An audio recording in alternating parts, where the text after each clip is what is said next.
Cybi felyn a seiriol wyn.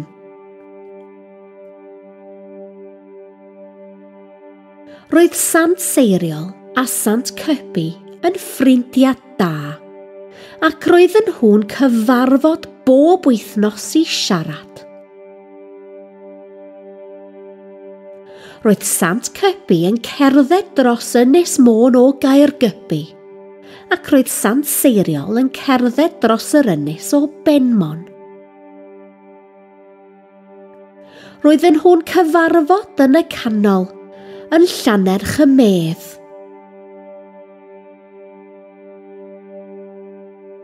Roedd Sant Cybi yn cerdded yn gwynebu'r haul yn codi yn y bore.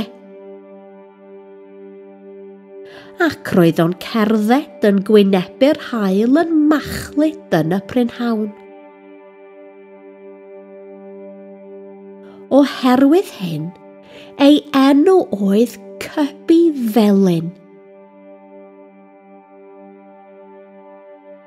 Ond doedd Sant Seiriol ddim yn gwynebu'r haul yn y bore na'r prynhawn.